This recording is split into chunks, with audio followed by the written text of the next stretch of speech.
তো এরপর আমরা পরবর্তী লুইস ডট চিত্রতে চলে আসছি।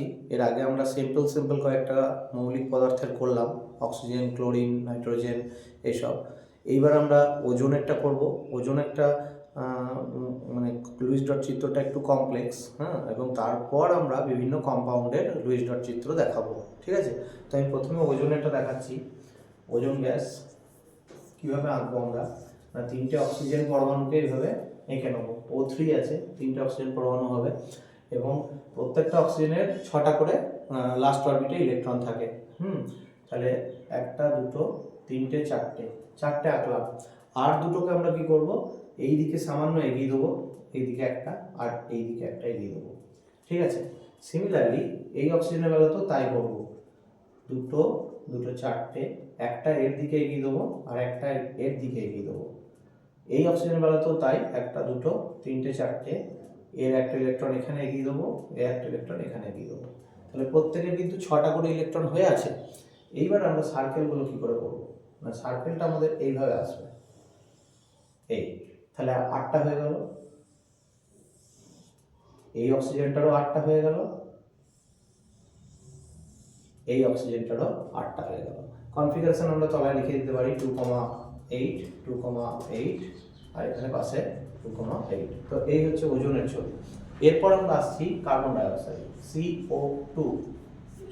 আমরা দেখতেই পাচ্ছি একটা কার্বন পরমাণু, দুটো অক্সিজেন পরমাণু। এখানে ছবিটা কিভাবে শুরু করব এটা কিন্তু মনে রাখতে হবে, হ্যাঁ, না হলে বানিয়ে করা যাবে না পুরোটা। আমাদের মনে রাখতে হবে যে এখানে কার্বনটা মাঝে থাকে এবং দুটো অক্সিজেন দুপাশে থাকে, ঠিক আছে। তো কার্বনটার যে 4টে ইলেকট্রন, সেই 4টে ইলেকট্রন প্রথমে আমরা এঁকে নিলাম, ঠিক আছে, কারণ কার্বনের কনফিগারেশন হচ্ছে প্রথম কক্ষপথে 2 আর সেকেন্ড কক্ষপথে 4। তাহলে আমরা 4টে ইলেকট্রন, মানে শেষ কক্ষপথের যে 4টে ইলেকট্রন সেটা আঁকলাম।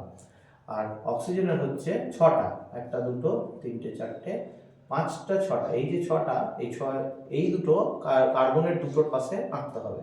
এদিকেও তাই, অক্সিজেনের এই 4টে ঠিক আছে, কিন্তু শেষ দুটোকে এখানে আঁকতে হবে, ঠিক আছে। এর ফলে কি হলো, না কার্বনের তো 8টা হয়ে গেল, কারণ অক্সিজেনের এই দুটো আর এই দুটো মিলে ওর টোটাল 8টা হয়ে গেছে, তার নষ্ট পূর্তি ঘটে গেল। আর অক্সিজেনের এইভাবে 8 হয়ে গেল এই অক্সিজেনটা, আর এই অক্সিজেনটার এইভাবে 8 হয়ে গেল। তাহলে কনফিগারেশন 2,8, 2,8, 2,8।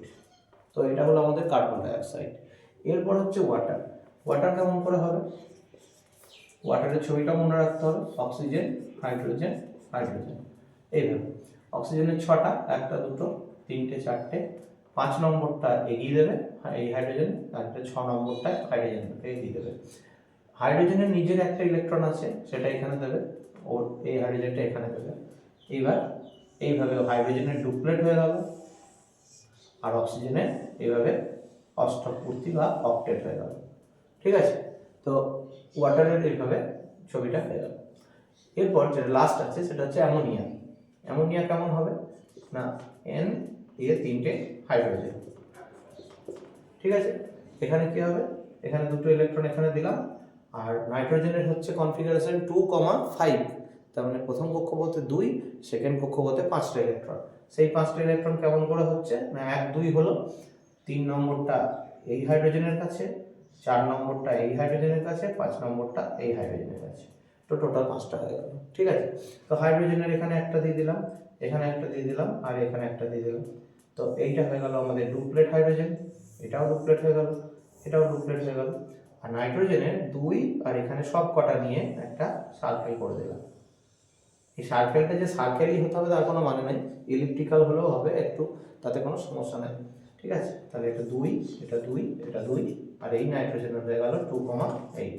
তো এই যে বিভিন্ন টাইপের কম্পাউন্ডের চিত্র, লুইস ডট চিত্র, এগুলো কিন্তু আমাদেরকে প্র্যাকটিস করতে হবে। এবং আমি এই প্যাটার্নটা, এই যে কার্বন মাঝে দুটো অক্সিজেন দুধারে, বা ওজনের বেলায় 3টে অক্সিজেনকে 3 কোণা একটা ত্রিভুজের মতো করে আঁকা, এইগুলো কিন্তু মনে রাখতে হবে যে এটা আমাকে এভাবে করতে হবে। হ্যাঁ, আমি যদি অন্যভাবে করতে যাই তাহলে কিন্তু হয়তো প্রবলেম হয়ে যেতে পারে, ঠিক আছে।